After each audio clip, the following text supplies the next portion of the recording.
जो अपने भीतर के शत्रुओं को समाप्त कर दे, बाहर के शत्रुओं को तो कौन कब समाप्त कर पाया है।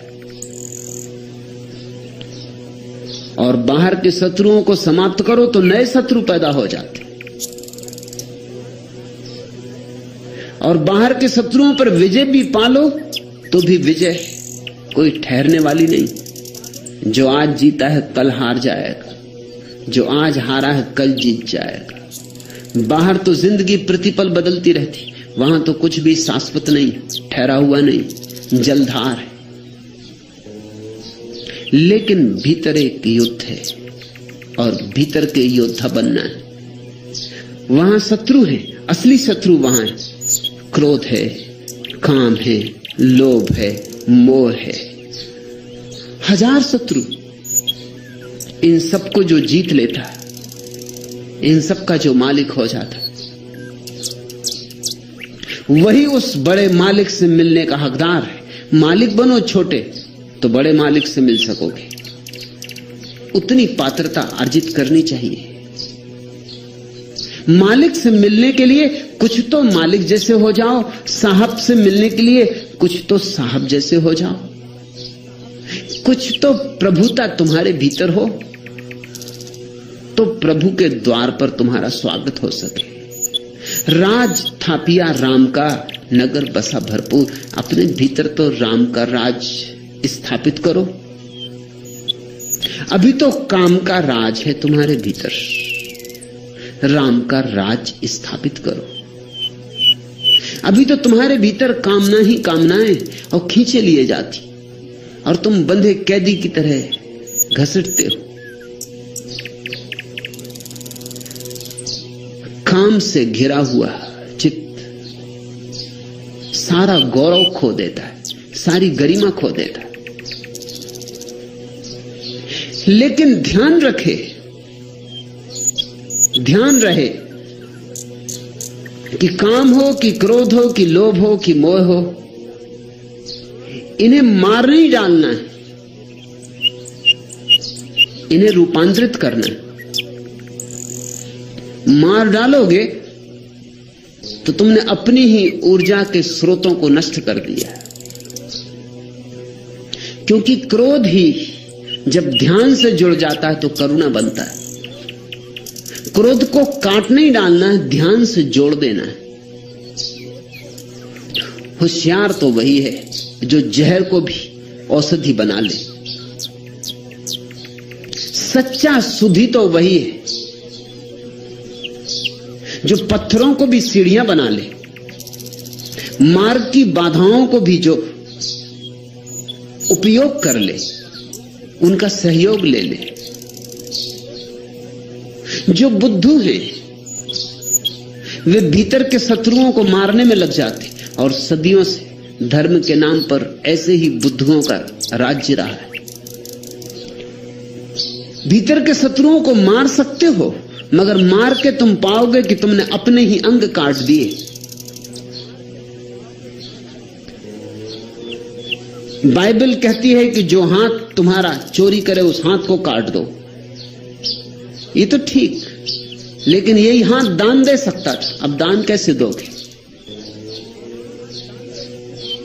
और जो आंख बुरा देखे वो आंख फोड़ दो, ठीक, लेकिन यही आंख तो इस जगत में परमात्मा को देखती, अब परमात्मा को कैसे देखोगे? और आंख तो तटस्थ है।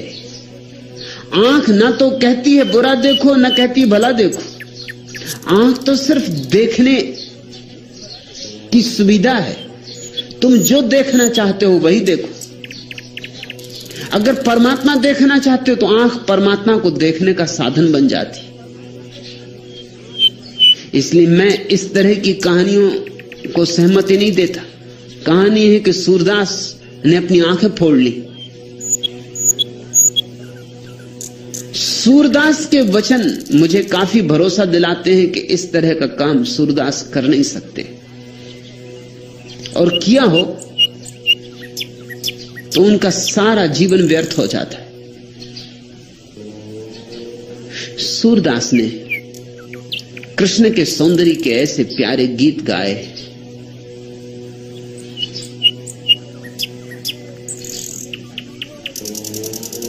ये असंभव है कि सूरदास ने अपनी आंखें फोड़ ली हो, इसलिए क्योंकि आंखें वासना में ले जाती।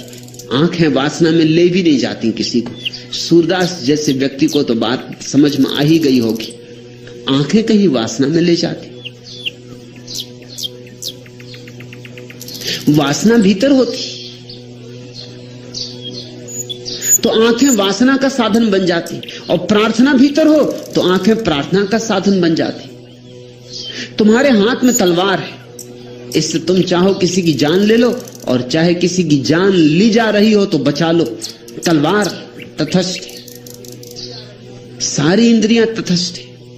इन्हीं कानों से उपनिषद सुने जाते हैं, इन्हीं आंखों से सुबह उगता सूरज देखा जाता है, इन्हीं आंखों से चोर खजाने खोजता है दूसरों के, इन्हीं आंखों से लोगों ने अपने भीतर के खजाने खोज लिए।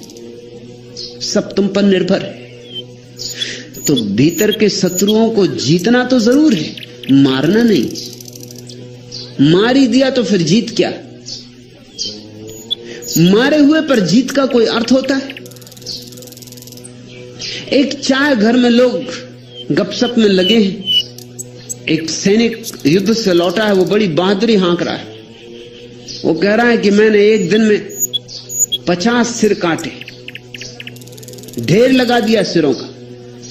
मुल्ला नसरुद्दीन बहुत देर से सुन रहा है। उसने कहा ये कुछ भी नहीं, मैं भी युद्ध में गया था अपनी जवानी में, एक दिन में मैंने 1000 आदमियों के पैर काट दिए थे।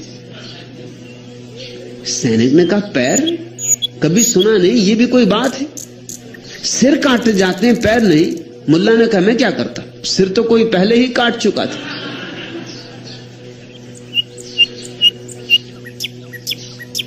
मरो को अगर तुम पैर काट भी लाए तो कोई विजेता नहीं। अगर तुमने मार ही डाला अपने भीतर तो तुम कुछ बुद्धिमान नहीं हो। और तुम अपने भीतर जिनको शत्रु समझ के मार डाले हो, उनको मारने के बाद पाओगे तुम्हारे जीवन की सारी ऊर्जा के स्रोत सूख गए। इसलिए तुम्हारे संतों के जीवन में ना उल्लास है, ना उत्सव है, ना आनंद है, एक गहन उदासी है। तुम्हारे संतों के जीवन में कोई सृजनात्मकता भी नहीं है, उनसे कोई गीत भी नहीं फूटते, उनसे कोई नृत्य भी नहीं जगता। क्योंकि जो ऊर्जा गीत बन सकती थी और नृत्य बन सकती थी, उस ऊर्जा को तो नष्ट करके बैठ गए। उनके जीवन में कोई करुणा भी नहीं दिखाई पड़ती, क्योंकि क्रोध को मार दिया, करुणा पैदा कहां से हो। और मैं तुमसे कहता हूं, जिसने काम वासना को जला डाला अपने भीतर, वो ब्रह्मचर्य को उपलब्ध नहीं होता, वो सिर्फ नपुंसक हो जाता है। और नपुंसक होने में ब्रह्मचारी होने में बहुत फर्क है, जमीन आसमान का फर्क है। उससे ज्यादा कोई फर्क और क्या होगा। रूस में ईसाइयों का एक संप्रदाय था जो अपनी जन्नेंद्रियां काट डालता था। क्या तुम उनको ब्रह्मचारी कहोगे? जन्नेंद्रियां काटने से क्या काम वासना चली जाएगी?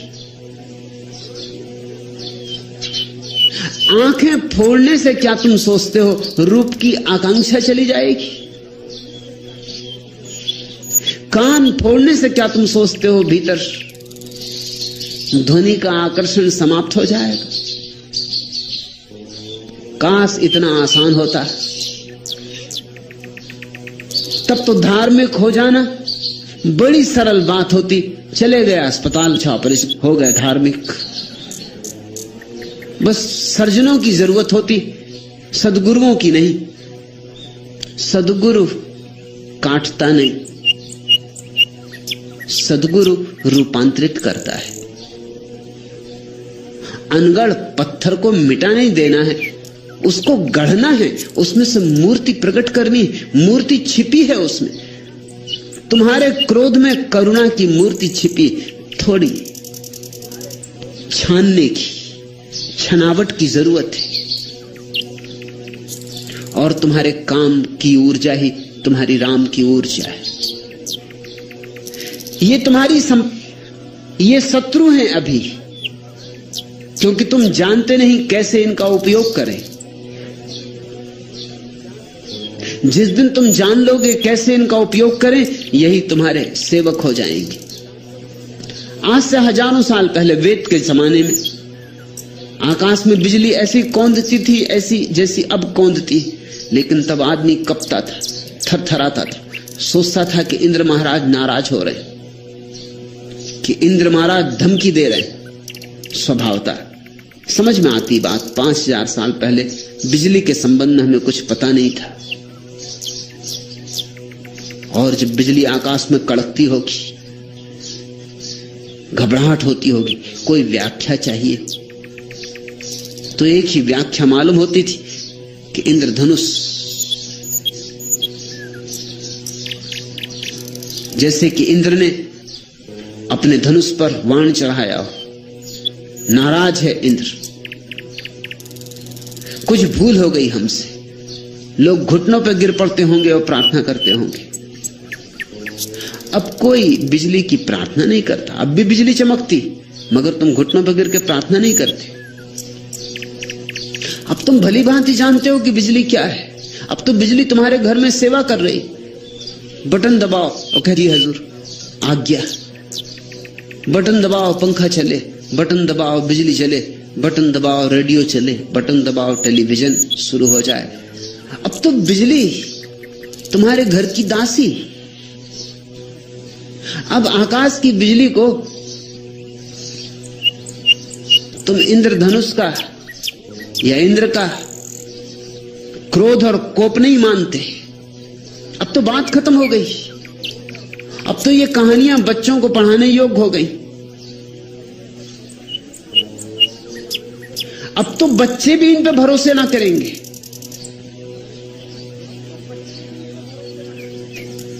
बाहर की बिजली तो बस में आ गई है, भीतर की बिजली अभी बस में नहीं आई। भीतर की बिजली का नाम काम वासना है। वो जीवंत विद्युत है। अब तक के धार्मिक लोग उससे डरे रहे, घबराए रहे, कपते रहे। उनके कंपन से कुछ फायदा नहीं हुआ है और उनकी घबराहट से बहुत नुकसान हुआ है। जो जानते हैं वे तो कहेंगे इस भीतर की विद्युत को भी बदला जा सकता है, ये भी तुम्हारी सेविका हो सकती। जब काम वासना तुम्हारी सेवा में रत हो जाती तो ब्रह्मचर्य। जब तक कौन मालिक, इससे सब निर्भर होता है। काम वासना को काट डालो। काटना बहुत आसान है, बहुत आसान है। तुम अजित सरस्वती के पास जा सकते हो। बड़ा आसान है काम वासना को काट डालना। तुम्हारी जनेंद्रियां काटी जा सकती हैं। तुम्हारे शरीर के भीतर हार्मोन, जिनसे कि कोई पुरुष होता है, कोई स्त्री होता है, वे हार्मोन निकाले जा सकते हैं, नए हार्मोन डाले जा सकते हैं। तुम्हें बिल्कुल काम वासना से रिक्त किया जा सकता है। मगर तुम ये मत सोचना कि इस भीतर दया की तरह आनंद की लहरें उठने लगेंगी, कि मीरा की तरह तुम नाच उठोगे। कुछ भी नहीं। इससे तुम एक कोने में बिल्कुल सुस्त होकर बैठ जाओगे। तुम्हारा जीवन एक महा उदासी से घिर जाएगा। तुम्हारी जिंदगी अमावस की रात होगी, पूर्णिमा का चांद नहीं। तुम सिर्फ उदास और सुस्त हो जाओगे, तुम मुर्दा हो जाओगे। और तुम इस बात को भली भांति जानते हो। न जानते हो तो गांव के किसान से पूछ लेना। आखिर सांड में और बैल में फर्क क्या है? क्या बैल को तुम ब्रह्मचारी समझते हो? दरिद्र बैल। मगर किसानों ने हजारों साल से ये तरकीब निकाल ली कि अगर सांड को बधिया कर दो तो ही बैलगाड़ी में जोत सकते हो, गुलाम बना सकते हो। कमजोर हो जाता है, दीनहीन हो जाता है। सांड को जरा जोड़ के देखो बैलगाड़ी, न तुम बचोगे न बैलगाड़ी बचेगी। किसी गड्ढे में पड़े, हड्डियां तुम्हारी टूट चुकी होंगी, बैलगाड़ी के अस्थिपंजर बिखर चुके होंगे, और सांड जाके शंकर जी के किसी मंदिर में विश्राम कर रहा हो, बैलों की तरह उसे जोतो तुम बैलगाड़ी में, चाहे हल बख्तर में, जो चाहो करो। मनुष्य दीन हो जाता है अगर काम वासना को काट दिया जाए, क्रोध को अगर काट दिया जाए, लोभ को अगर काट दिया जाए तो बहुत दीन हो जाता है। उस दीनता की तुमने बहुत पूजा की, मैं तुम्हें याद दिलाना चाहता हूं, बंद करो अब ये पूजा। दीन मनुष्य के दिन गए, अब महिमाशाली मनुष्य के दिन आने दो। अब उस मनुष्य के दिन आने दो जो ऊर्जाओं का रूपांतरण करेगा, दमन नहीं, जो हर ऊर्जा का उपयोग करेगा। और मैं तुमसे कहता हूं, अगर उस काम वासना दी है तो जरूर उसमें छिपा कोई खजाना होगा, जरा खोदो, जरा खोजो। अगर क्रोध दिया है तो जरूर क्रोध में छिपी हुई कोई ऊर्जा होगी, उसे मुक्त करो। शत्रुता तभी तक मालूम होती जब तक तुम गुलाम हो इनके।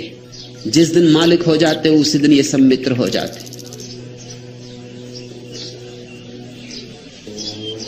दरिया सांचा सूरमा, वही है सच्चा सूर, अरिदल घाले चूर, राज थापिया राम का नगर बसा भरपूर। शत्रुओं को पछाड़ देता है, उनकी छाती पे बैठ जाता है, उन्हें चारों खाने चित्त कर देता है, राम के राज्य को अपने भीतर स्थापित कर लेता है। लेकिन ध्यान रखना, नगर बसा भरपूर, ये कोई रिक्त जगह नहीं है। राम का राज्य नगर भरपूर बसा है, उत्सव पैदा होता है। दिवाली, होली, रंग का त्योहार उठता है, दिए जलते हैं। राज थापिया राम का नगर बसा भरपूर। और जब तक तुम्हें किसी के भीतर राम का राज्य बसा हुआ दिखाई ना पड़े, भरपूर, गुलाल ना उड़ती हो कि साधु नहीं है, सिर्फ किसी तरह अपने को दबाए, किसी तरह अपने को संभाले, बैठा हुआ मुर्दा है, जीवंत नहीं। रसना सेती उतरा हृदय की आबास, दरिया बरखा प्रेम की सट ऋतु 12 मास। सुनते हो प्यारा वचन, रसना सेती उतरा। जब तक तुम्हारी जीभ पर ही राम का नाम रहेगा तब तक कुछ ना होगा, हृदय में उतर जाए। रसना सेती उतरा हृदय की, कुछ मन का विचार, कल्पनाएं, स्मृतियां, शोरगुल, भीड़भाड़, और तुम्हारे भीतर शांति हो जाए। और शब्द राम का सवाल नहीं, भाव का सवाल है। राम शब्द तो जीभ पर ही रहेगा, राम शब्द को तुम हृदय में नहीं ले जा सकते। हृदय में शब्द जाने का कोई उपाय ही नहीं, वहां तो केवल भाव होते। लेकिन तुम समझते हो, भाव को तुम पहचानते हो। कोई भी शब्द आत्मा है, शब्द भाव का शरीर है। शब्द की खोल तो जाने दो, भाव में डोलो, भाव की मस्ती में उतरो। रसना सेती उतरा हृदय की आबास। और जब भी तुम्हारे हृदय में भाव की तरंग उठने लगेगी, वह चमत्कार घटेगा। दरिया बरखा प्रेम की, कि प्रेम की वर्षा हो जाएगी तुम्हारे ऊपर, होती ही रहेगी, फिर बंद नहीं होने वाली। सट ऋतु 12 मास, 6 ऋतुओं में 12 महीने वर्षा होती ही रहेगी, फिर ऐसा नहीं और खो गए। फिर आषाढ़ ही आषाढ़ है, फिर ये प्रेम की वर्षा होती ही रहती। लेकिन क्या तुम्हें तुम्हारे संतों में प्रेम की ऐसी वर्षा होती हुई मालूम पड़ती? क्या तुम्हारे मंदिरों में तुम्हें प्रेम भरपूर बहता हुआ मालूम पड़ता है?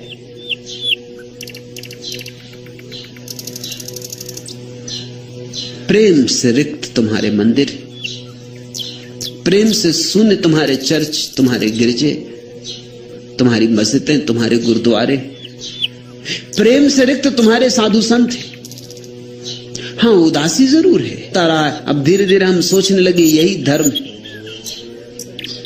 यह धर्म नहीं है, यह अधर्म से भी बदतर है। यह आस्तिकता नहीं है, यह नास्तिकता से भी गिरी हुई अवस्था है। नास्तिक तो कभी आस्तिक हो भी जाए, ये तुम्हारे तथाकथित धार्मिक लोग कभी आस्तिक ना हो पाएंगे। इन्होंने तो जीवन को बिल्कुल गलत दृष्टि से ही पकड़ लिया है। इनका परमात्मा जीवन के विरोध में। परमात्मा कहीं जीवन के विरोध में हो सकता है? परमात्मा तो जीवन का रचनाकार है। ये तो उसी का गीत है, उसी की कविता है। ये तो उसी ने रंगा है चित्र। चित्रकार कहीं फिर नाची क्यों? दरिया बरखा प्रेम की सट ऋतु 12 मास, फिर तो प्रेम की वर्षा होगी, उत्सव होगा। सावन गिरेगा और जाएगा नहीं। झर झर झर बरसे करुणा घन, सर सर सर सिहरे तृण तरुतन। झर झर झर बरसे करुणा घन, नाद निरत अति ध्वनित गगन मन। अवनी मृदंग घोर सुनुन मन, हरित भरित नित चिन्मय चेतन। सिहर सिहरे तृण तरुतन, सन सन सनन समीरन रिंगण। झिंगुर झंकृति किंकणी सिंजन, करवन उपवन राजी प्रमंथन। हैरा हर हर हर प्रभंजन। झरझर बरसे करुणा घन, सरसर सिहरे तृण तरुतन। तरणी ज्वाल में धरणी काल क्षण, शांत तृप्त पाकर घन तर्पण। ले अंबर का अर्घ समर्पण, थर थर थर वसुधा ही आंगन। कंपित भू प्रांगण, झर झर झर बरसे करुणा घन। सर सर सर सिहरे तृण तरुतन। बरसने दो, नाचो गाओ गुनगुनाओ, डोलो मस्ती के पाठ सीखो। मस्ताने ही दीवाने ही केवल उसको जान पाते।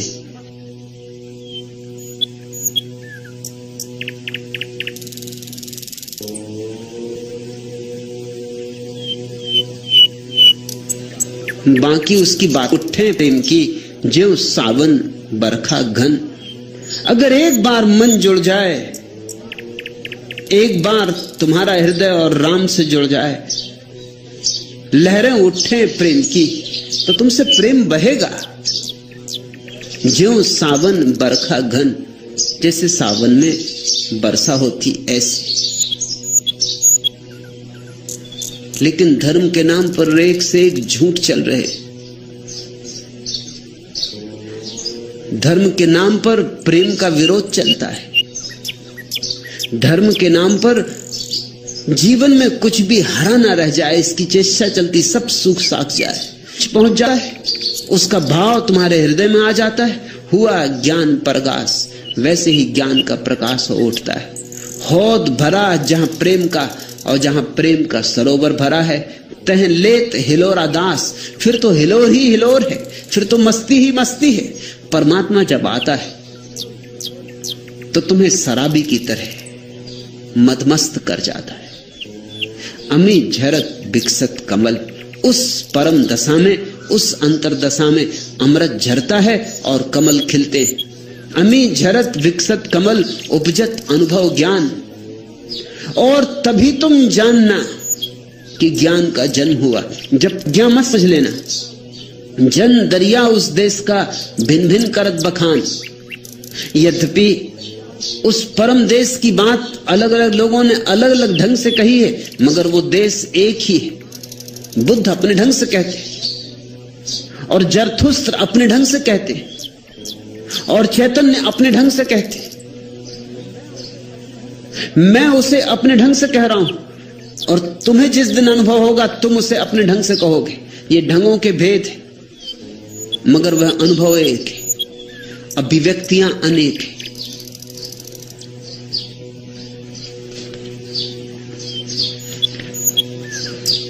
सावन बुलाएं। प्रथम आषाढ़ी झाड़ी है, चलो भीगे। पालकी ऋतु की खड़ी है, चलो भीगे। ग्रह मुहूर्त चौघड़ी देखे बिना ही, यह मिलन की शुभ घड़ी है, चलो भीगे। पी पुकारे प्राण पपीहा और तुमको, घरू कामों की पड़ी है, चलो भीगे। प्यार वाले इन क्षणों की उम्र अपनी कुल उम्र से भी बड़ी है, चलो भीगे। लाज की चलती मगर संकोच की, यह तोड़ दो जो हथकड़ी है, चलो भीगे। यदि हम ही समझे न ये संकेत गीले, आग सबनम मढ़ी है, चलो भीगे। भीगने का निमंत्रण, यही सन्यास का निमंत्रण। सन्यास का द्वार केवल उनके लिए खुला है जो भीगने को राजी है। लेकिन लोग छोटी छोटी चीजों को बचा रहे हैं। लोग साधारण वर्षा में भी कभी भीगते नहीं।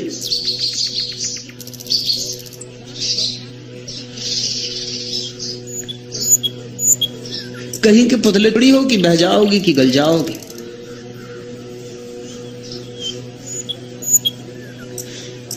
लेकिन साधारण वर्षा में भी लोग छाता लेके चलते। कुछ लोग तो छाता सदा ही लिए रहते, पता नहीं कब वर्षा हो जाए। मुल्ला नसरुद्दीन छाता लेके बाजार से गुजर रहा था। वर्षा होने लगी मगर उसने छाता ना खोला। दो चार लोगों ने देखा, उन्होंने कहा कि नसरुद्दीन छाता क्यों नहीं खोलते। नसरुद्दीन ने कहा कि छाते में छेद ही छेद। तो लोगों ने पूछा फिर छाता लेके चले ही क्यों। तो उसने कहा कि मैंने सोचा कौन जाने रास्ते लेके चल रहे हो, तुम सुरक्षा का इंतजाम करके चल रहे हो। यहां मेरे पास भी लोग आ जाते तो मैं देखता हूं छाता लगाए बैठे हो और सुन रहे। हालांकि सौभाग्य से उनके छातों में कभी कभी कुछ छेद होते और थोड़ी बूंदाबांदी उन पर हो जाती, उनके बावजूद हो जाती, मगर छाता लगाए रहते। भीतर के छाते छोड़ने होंगे। हिंदू, मुसलमान, ईसाई, बौद्ध, जैन, ये सब छाते हैं। ये सब सुरक्षाएं हैं शब्दों की आड़ में छिपाने के उपाय। इन सब की होली जला दो। बौद्ध बनाओ ना हिंदू और ना मुसलमान। परमात्मा ने तो तुम्हें बस खालिस आदमी बनाया। एक बार वैसे ही हो जाओ जैसा परमात्मा ने बनाया, तो उससे संबंध जुड़ना आसान हो जाए और तभी तुम ये निमंत्रण स्वीकार कर सकोगे। प्रथम आषाढ़ी झड़ी है, चलो भीगे। पालकी ऋतु की खड़ी है, चलो भीगे। और तुम मत पूछो कि मुहूर्त, कोई मुहूर्त की नहीं पड़ी है। सारी घड़ियां उसकी हैं, हर घड़ी मुहूर्त है। ग्रह मुहूर्त चौघड़ी देखे बिना ही, यह मिलन की शुभ घड़ी है, चलो भीगे। तुम जाके जोशियों को अपनी जन्म पत्री मत दिखलाओ। जोशियों से पूछ रहे हैं समाधि का मुहूर्त।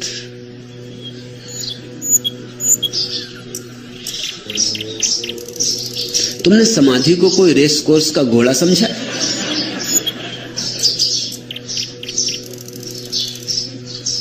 कि लॉटरी की कोई टिकट समझी?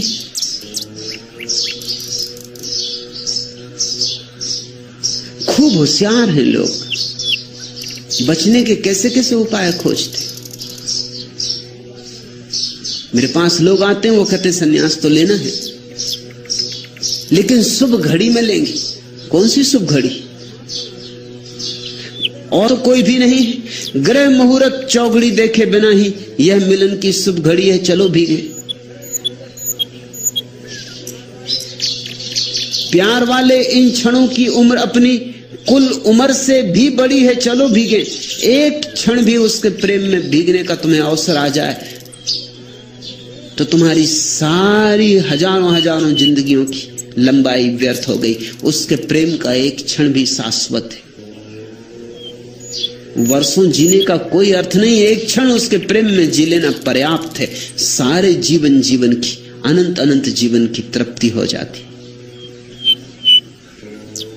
लाज की चलती वर्षा हो तो एक सुनसान रास्ते पर विश्वविद्यालय के मैं वर्षा में भीगने के लिए जाता था।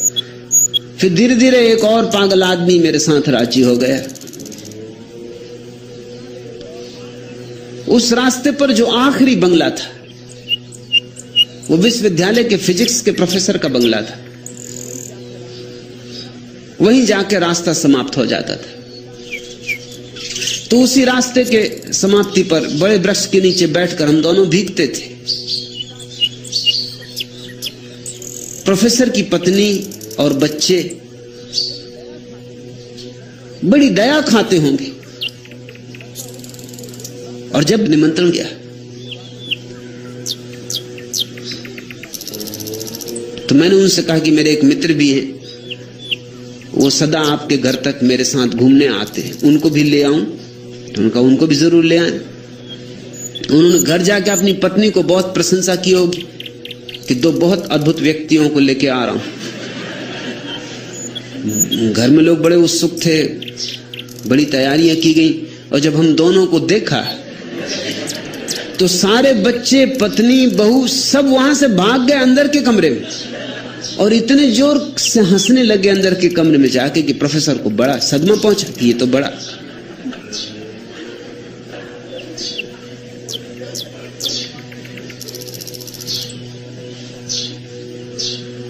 बाहरी भीगने से लोग डर गए तो भीतर तो भीगने की बात ही कहां उठती। थोड़ा लाज संकोच छोड़ो। मीरा ने कहा लोक लाज छोड़ी, पद घुंघरू बांध मेरा नाची रे। सब लोक लाज छोड़ के नाची। ऐसी ही लोक लाज छोड़ोगे तो नाच पाओगे, तो भीग पाओगे। यदि हम ही समझे ना ये संकेत, झांक के देख लेना। सद्गुरु का इतना ही अर्थ है कि तुम्हें एक बार याद दिला दे उस सब की जो तुम्हारे भीतर भी पड़ा है लेकिन अपरिचित, अनजान।